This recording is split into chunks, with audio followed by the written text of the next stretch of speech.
Ok, ce qu'on va faire aujourd'hui, c'est qu'on va parler de ces chaussures. Alors, qu'est-ce que c'est? Je vais te mettre le screen, je pense. C'est un site sur lequel il y a des chaussures de ville et c'est des chaussures barefoot. Donc, barefoot, qu'est-ce que ça veut dire? Ça veut dire pieds nus, en gros. C'est des chaussures minimalistes. Je suis pas sûr que tu vas voir, mais l'intérieur, il y a vraiment rien. Il n'y a pas de semelle. T'es directement à même la chaussure. L'épaisseur de la semelle, c'est vraiment ça, je pense. Donc pourquoi j'ai acheté ces chaussures? Parce que j'avais besoin de changer de chaussures pour le squat. Mes slippers Notorious Lift, elles sont fumées. Elles commencent à s'arracher à l'intérieur parce que je mets pas de semelle à l'intérieur. Et donc j'avais besoin d'une autre paire de chaussures. Je me suis dit, bon, par la même occasion, j'ai envie d'acheter une paire de chaussures sympa, que je trouve plutôt stylée, et qui répond à plusieurs critères. Celle-ci, je trouve que quand je les ai, j'ai un putain de flow. Voilà, je le dis, parce que je trouve qu'elles sont trop stylées. J'adore, vraiment j'adore. Toutes noires, toutes simples. On dirait des Vans de loin, vraiment. Je suis extrêmement à l'aise dedans. C'est une dinguerie. En fait, j'ai le pied super large, surtout au niveau des orteils. À peu près à ce niveau-là, tu vois. Si tu regardes cette partie-là au niveau de ton pied, là, moi, cette partie-là est vraiment super large. Pour te donner un ordre d'idée sur des Jordan, cette partie-là à chaque fois qui est très serrée et du coup ça fait un peu comme ça, tu vois. Genre ça me serre tellement que c'est comme si mon pied il était pas vraiment à plat dans la chaussure. Donc c'est hyper désagréable et du coup j'adore les chaussures sur lesquelles mon pied peut vraiment s'étaler. Donc les chaussures assez larges. Et ces chaussures là elles sont super larges à ce niveau là, vraiment. Super large ici. Et c'est vraiment pile ce dont j'ai besoin personnellement. Premier critère exceptionnel parce que j'ai besoin de me sentir bien dans les chaussures.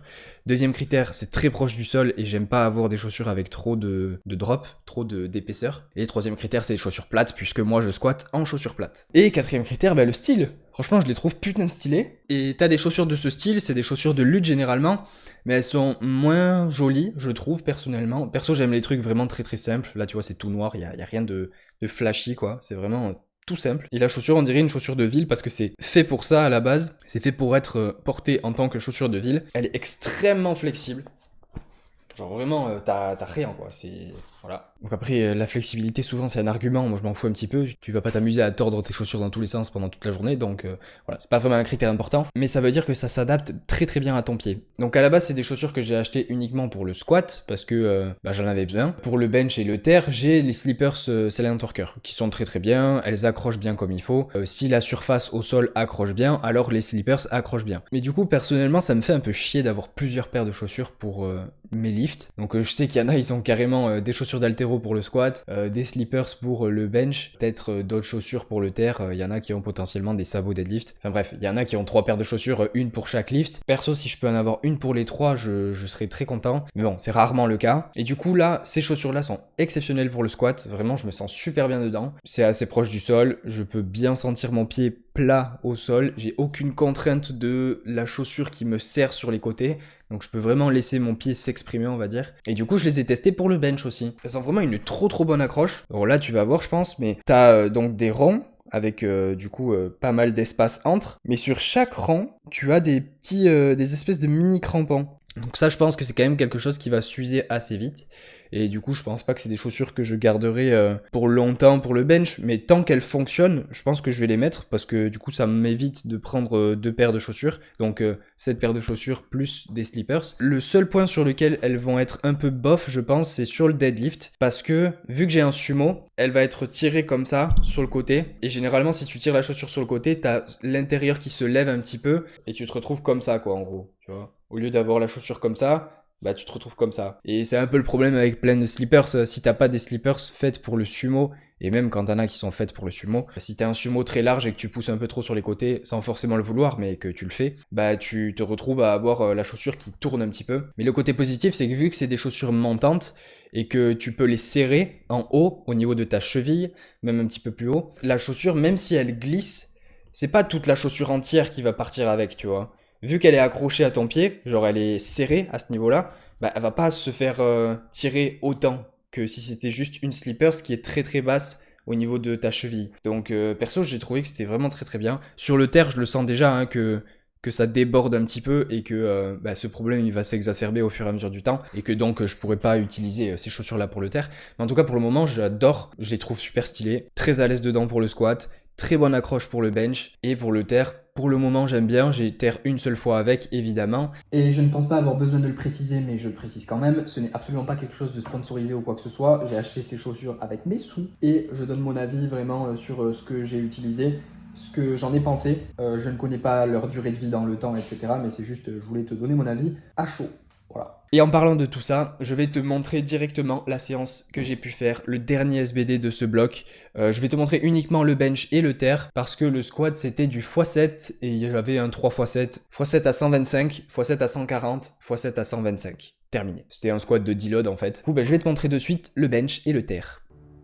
Don't worry about a thing, we'll reach out to you, even it's 100 away.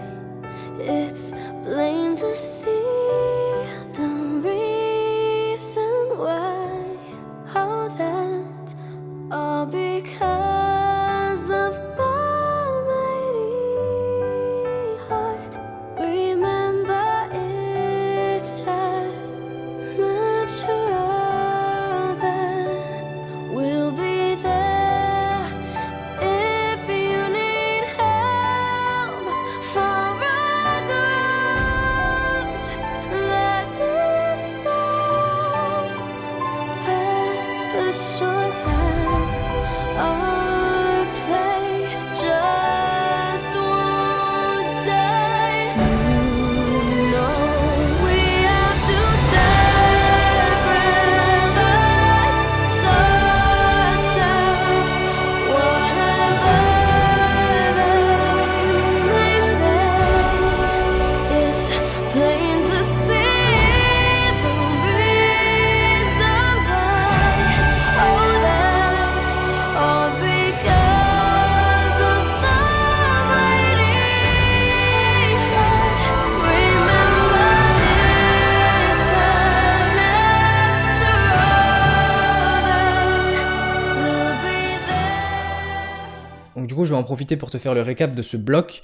J'ai pas montré de squat intéressant sur cette séance-là, mais mon squat de début de semaine, c'était le plus gros squat du bloc, donc c'était 200 x 3, et je suis vraiment très content de la dynamique que le squat a pris dans ce bloc, parce que même si 200 x 3 ce n'est pas mon meilleur x3 évidemment, puisque j'ai déjà fait 210 x 3, j'ai quand même pas mal de marge sur ce 200. Ce que j'ai fait sur ce bloc, c'était plutôt pertinent, c'est-à-dire que la répartition du stress sur mes jours au squat était bien faite, chose qui était mal faite sur le dernier bloc, parce que j'étais vraiment très fatigué et le dos est tiré bien comme il faut. Et j'ai rajouté du leg press pour compenser le manque de stimulus au squat, mais quand même avoir le stimulus nécessaire sur mes quads. J'ai mis du leg press et je suis vraiment persuadé que ça fait son effet. Donc ça, c'est quelque chose que je vais garder. J'aime beaucoup. Je me rappelle qu'il y a 1 an, j'avais mis ça. Ça avait très bien fonctionné. J'ai aimé beaucoup aussi. Donc je vais continuer là-dessus. Par rapport au bench, j'avais deload un peu trop fort, je pense. J'avais fait un deload similaire avec mon squat, mon bench et mon terre à la fin de mon dernier bloc parce que j'étais quand même fumé et que le bench j'avais fait mes meilleurs perfs ever ou matché mes meilleurs perfs ever, mais du coup avec la nouvelle technique, avec un sync, avec plus d'amplitude, c'était vraiment mes meilleurs perfs. Et donc je m'étais dit, oh putain, là je pense que j'ai besoin d'un deload. Et j'avais deload exactement du même degré sur mon squat, sur mon bench et sur mon terre. Là où sur le squat et le terre c'était vraiment pile ce qu'il fallait parce que j'étais très fatigué. Sur le bench c'était trop et j'ai mis genre 2 semaines et demie, 3 semaines avant de me remettre sur une bonne dynamique. Et j'avais l'impression de ne pas savoir bench sur toutes les premières séances du bloc pendant les 2 premières semaines, d'être super maladroit dans ma trajectoire, dans ma manière de bench quoi tout simplement. Du coup je me suis dit bon ok, je pense que j'ai un peu trop deload pour le coup. Je commençais à me sentir bien uniquement à la fin du bloc. Évidemment ce que je vais faire c'est que je vais pas deload autant pour pas me désentraîner autant et garder un niveau de stimulus assez élevé pour pouvoir garder mon niveau tout simplement. Mais du coup plutôt content quand même parce que dernière semaine de bloc, milieu de semaine j'ai fait mon single, j'ai passé 155 avec une belle pause. Et là, fin de semaine, j'ai passé 152,5 x 2. Très dur quand même, RPE10, il n'y a pas de doute là-dessus, mais j'ai jamais fait 152,5 x 2. Dernier bloc, j'ai fait 150 x 3 que j'avais jamais fait avec cette technique. Ce bloc, 152,5 x 2. 155, ça devient un peu la routine, ça passe à tous les blocs. Je suis en train de banaliser un certain niveau au-dessus de 150, et du coup, c'est qu'une question de temps avant que ça se traduise par 155, 160... Voilà. Donc plutôt content au niveau du bench de comment ça finit sur ce bloc, parce que ça avait pas super bien commencé au final. Et sur le terre, alors là c'est vraiment le mouvement sur lequel je suis le plus content, parce que si je suis tout seul dans mon monde, je sais que j'ai besoin de ce que je viens de faire sur mon bloc. C'est-à-dire une première séance au deadlift qui est extrêmement facile, et une deuxième séance qui est challengeante. Voilà. Et je dis pas extrêmement dur, je dis challengeante. Challengeante, c'est-à-dire une séance qui me permet de m'exposer à des charges lourdes, mais pas une séance qui me détruit.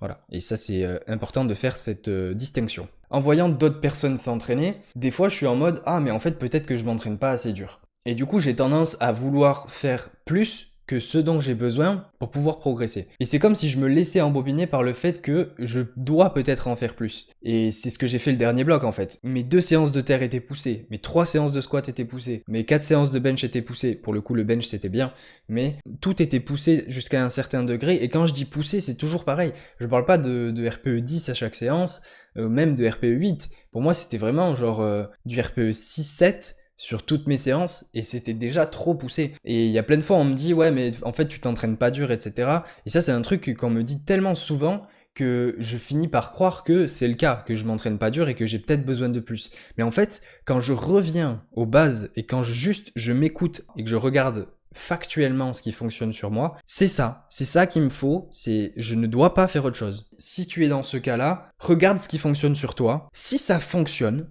ne le change pas. Ne te dis pas, mais il y a quelqu'un à côté qui fait un truc 10 fois plus dur et ça fonctionne pour lui, donc je devrais faire ça et j'aurai encore plus de résultats. Non. S'il y a un truc qui fonctionne pour toi, que ce soit facile, que ce soit dur, continue comme ça, parce que peut-être que tu as une manière unique de progresser et que tu n'as pas besoin de faire ce que l'autre y fait. Et ça, je le dis vraiment pour me persuader parce que j'ai vraiment du mal avec ce côté je vais m'entraîner, je vais faire des séances très faciles, tout le monde va trouver que c'est très facile, ça se voit que c'est très facile, il n'y a aucun challenge sur mes séries, et pourtant c'est de ça dont j'ai besoin. Et là, 250 x 3 au soulevé de terre en mix grip, je ne l'ai jamais fait, et j'avais un petit peu de marge. Et donc ça veut dire que c'est littéralement mon meilleur niveau ever, et je l'ai eu en ayant un début de semaine très facile, tout le bloc. Mon début de semaine, c'est un pourcentage que je choisis par rapport à mon max. Je ne fais pas de RPE, je me mets un pourcentage fixe et mes back-off c'est un pourcentage fixe. Ce sont des séries qui sont extrêmement faciles, il ne me faut pas plus. Il y a aussi un autre aspect à prendre en compte, c'est que au final sur les séries plutôt longues, au soulevé de terre sumo, je suis plutôt bon. Genre à 200, je peux peut-être faire plusieurs séries de 8 ou 10, tu vois. Plusieurs séries de 10 à 200, ça commence à faire par rapport à mon max, donc en termes de pourcentage de mon max, c'est pas mal. Et il y a eu une période cette année où j'étais arrivé sur une fan block et j'avais fait un 3x10 à 200 et j'étais RPE 5-6 en moyenne. Donc ça montre bien que en fait, je peux être capable de faire 12, 13, 14 reps sur plusieurs séries à 200 alors que mon max c'est que 270. Et donc je pense qu'il y a aussi cette partie-là à prendre en compte, c'est-à-dire que ça reste 200 kg sur la barre et du coup ça reste une charge qui va me fatiguer. C'est pas parce que je suis capable de faire une certaine quantité de travail que c'est ce dont j'ai besoin pour progresser. Je pense que, encore une fois, la distinction, il faut la faire à ce niveau-là. Avoir des séances faciles, c'est pas un problème. Il faut juste viser le travail dont on a besoin pour progresser. Et il y a certaines personnes chez qui ça va être, il faut être dans le dur très souvent parce que t'as besoin de cette intensité, t'as besoin de ce niveau d'exposition à un poids élevé, à du travail difficile, tout ça. Et il y en a d'autres, comme moi, où c'est vraiment, tu peux pas te permettre de faire ça parce que si tu fais ça, tu vas juste te faire mal en fait et tu vas régresser. Ça montre bien qu'on est tous différents à ce niveau-là. Et par exemple, Camille, je lui fais sa prog, on a la même répartition des entraînements et pour autant, ces entraînements n'ont rien à voir avec les miens. Généralement, les filles peuvent tolérer un petit peu plus d'intensité, d'exposition à du lourd, d'exposition à de la difficulté. Et c'est son cas en fait. Elle a 3 squats qui sont relativement difficiles, 2 terres qui sont relativement difficiles et tous ses bench aussi. Et si je fais ça sur moi, ce n'est pas possible. Je finis en lambeaux à la fin du bloc. Ce n'est pas possible. Ce n'est pas possible. Donc du coup, en fait, y a certaines personnes qui doivent travailler plus dur que d'autres. C'est un terme avec lequel j'ai du mal, le fait de travailler dur. Je pense pas que c'est parce qu'on fait des séries RPE 9, ça veut dire qu'on travaille plus dur que quelqu'un qui fait des séries RPE 5. Par définition, oui, c'est plus difficile, donc on travaille plus dur, mais si t'as pas besoin de travailler dur, pourquoi travailler dur, tu vois? Donc les commentaires que je recevrai du style ouais, ton top 7 il était RPE 6, c'est ta fan block, tu finis sur un RPE 6, je les recevrai toujours, j'en ai rien à foutre, honnêtement. Même si les gens ne me le disent pas en étant méchants, évidemment, ils sont en mode waouh, t'as de la marge, c'est exceptionnel, tu peux faire encore plus. Et du coup, moi j'étais un peu dans cette idée de ah ouais, tu penses que j'en ai plus, tu penses que je dois en faire plus, bon du coup je vais essayer, je vais voir. Et je me laisse influencer par ça, par ces avis. Et en fait, non, bah non, j'en ai pas besoin de plus. Et oui, j'ai de la marge, mais c'est ce qu'il me faut. Parce que là, quand même, je l'ai senti, hein, tu vois, j'ai fait ma première séance du bloc, donc du deload hier, et j'avais du squat, un doublé, et ensuite 2x3 en back-off, très facile. Mais je sentais que mon dos tirait pas mal, et pourtant, j'ai fait que mon triplé au terre à 250, qui était difficile, tu vois. En back-off, j'ai fait un 3x4 à 190, extrêmement facile, et je sentais que hier, mon dos est tiré, tu vois. Et il aurait pas fallu que je fasse une séance supplémentaire difficile. Et c'est vraiment très très bien d'avoir eu cette séance de deload là. Encore une fois, c'était un RPE 5 ou 6, le squat que j'ai fait en top 7. Mais je dois pas faire plus en fait. Je dois pas faire plus, il faut que je me laisse l'opportunité de récupérer.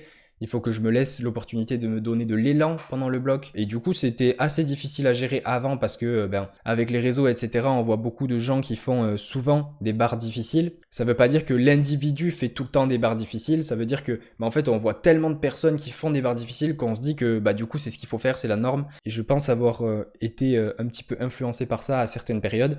Mais là, maintenant, je sais que ça me pose aucun problème de poster du RPE 4, 5 parce que je sais que c'est ce qu'il faut que je fasse et je vais pas me laisser embobiner parce que je me dis bon il y en a qui sont plus forts que moi et ils s'entraînent plus dur, du coup il faut que je fasse pareil. Très content de ce bloc dans l'ensemble, vraiment hâte de continuer sur le prochain dans cette dynamique, sans douleur, avec une bonne récupération, de bonnes perfs à la fin du bloc, j'ai vraiment hâte de voir ce que ça va donner. Le poids de corps aussi il est aux alentours des 76, 5, 7, un peu plus haut que 74 quand même, l'idéal je pense que pour être tranquille pour un cut ce serait 76, mais j'aime bien m'entraîner à ce poids-là. Là, je suis plutôt bien, je remplis bien la ceinture sur mon squat et sur mon terre. Et si je suis en dessous de 76, je suis entre deux crans et je suis pas fan. Donc, je préfère rester à ce poids-là. Bref, c'est tout pour la vidéo. J'espère que t'auras aimé. Si t'as aimé, mets un j'aime, commente pour me dire ce que t'en as pensé. Je te dis à la prochaine. Reste positif. Peace.